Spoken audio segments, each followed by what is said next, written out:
জুলাই গণ অভ্যুত্থানের বর্ষপূর্তি উপলক্ষে বিজয়ের লাল সবুজের পতাকা নিয়ে মানিক মিয়া অ্যাভিনিউতে ছিল ছাত্র জনতার স্রোত। বিভিন্ন ব্যান্ড দলের গানে গানে মেতেছেন হাজারো ছাত্র জনতা।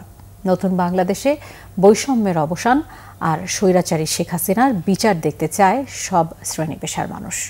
ভবিষ্যতে কেউ যেন স্বৈরাচারে পরিণত না হয়, এমনটি প্রত্যাশা তাদের। ওবায়দুল্লাহ মামুনের প্রতিবেদন, ক্যামেরায় ছিলেন মনিরুজ্জামান। ঘড়ির কাঁটায় 2:25 বর্ষার আকাশে এক ঝাঁক হেলিকপ্টার সদৃশ্য বেলুন। লাল নীল ধোয়া আকাশে জানান দিচ্ছে আজকের এই দিনে গত বছর দেশ থেকে বিতাড়িত হয়েছিল 16 বছরের পতিত শক্তি হাসিনা সরকার। এ সময় স্লোগানে স্লোগানে মুখরিত পুরো মানিক মিয়া এভিনিউ।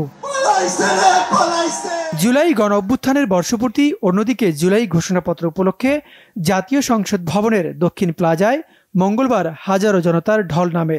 তবে বৃষ্টির বাগড়ায় অনুষ্ঠানে কিছুটা ছন্দপতন ঘটে। আগত ছাত্র জনতা কেউ কেউ রাস্তার পাশে দাঁড়িয়ে অনুষ্ঠান উদযাপন করেন। অনেকে কাঁধে জাতীয় পতাকা জড়িয়ে কিংবা গায়ে জুলাই সনদের ব্যাজ লাগিয়ে ছাতা ছাড়াই বৃষ্টিতে ভিজে গানে গানে মেতেছেন। অনেকে এসেছেন একা, কেউ বা পরিবার নিয়ে জাতীয় পতাকা গায়ে জড়িয়ে কিংবা হাতে ধরে, কেউ দাঁড়িয়ে আছেন চুপচাপ, কিন্তু চোখে মুখে স্পষ্ট প্রত্যয়ের ছাপ।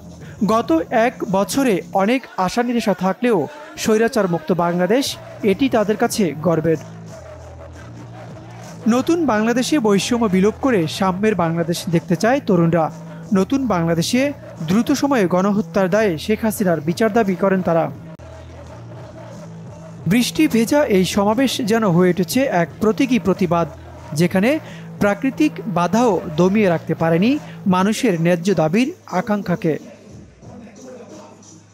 গত বছর ছাত্র জনতার অভ্যুত্থানের মধ্য দিয়ে বাংলাদেশ থেকে বিদায় নেয় গত 16 বছরের স্বৈর শাসনের দিনটিকে স্মরণীয় করে রাখতে অন্তর্বর্তী সরকার এবছর জুলাই ঘোষণার মধ্য দিয়ে ইতিহাসে জায়গা করে নিল বাংলাদেশ। ওবায়দুল্লাহ মামুন, বাংলা ভিশন, ঢাকা।